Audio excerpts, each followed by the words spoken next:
Une autre mauvaise pratique des confréries est d'ordre spirituel. Elle réside dans l'opinion erronée selon laquelle leur confrérie ne doit profiter à personne sinon à elle-même, c'est-à-dire à ceux qui sont dûment inscrits dans ces registres ou paient pour y figurer.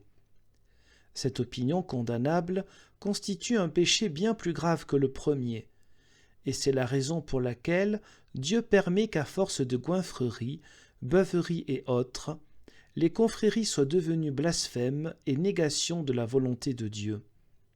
Au sein des confréries, on n'apprend qu'à chercher son propre avantage, à s'aimer soi-même, à n'être fidèle qu'à soi seul, à mépriser les autres, et surtout à se croire supérieur aux autres et à s'arroger de prétendus avantages aux yeux de Dieu.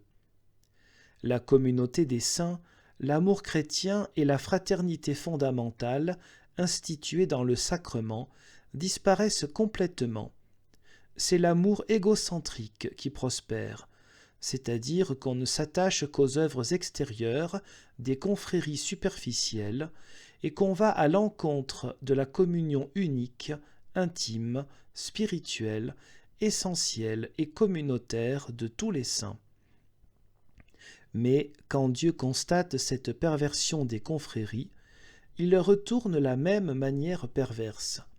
Comme il est écrit au psaume 17, « Avec les pervers, tu es retors », référence au psaume 18 ou 17, verset 27. Et il fait en sorte qu'avec leur confrérie, ils attirent sur eux-mêmes la raillerie et la honte. Dieu les exclut de la communion fraternelle des saints, à laquelle ils s'opposent et avec laquelle ils refusent de collaborer. Il les rejette dans leur confrérie de goinfres, de soulards et de débauchés, de sorte qu'ils trouvent ce qui leur revient, eux qui n'ont jamais cherché que leur propre avantage. De plus, il les frappe d'aveuglement, de sorte qu'ils ne voient pas quel déplaisir et quelle honte il y a à parer du nom de saint de tels excès, comme si c'était une bonne action.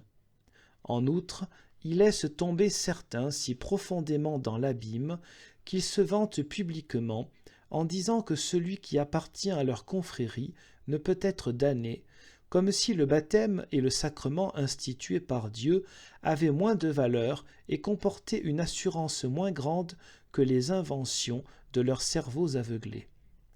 C'est ainsi que Dieu couvrira de honte et frappera d'aveuglement ceux qui, par leur folie et leur cochonnerie pratiquées dans les confréries, outragent et profanent ses fêtes, son nom, ses saints, au détriment de la fraternité et de la communauté chrétienne née des plaies du Christ.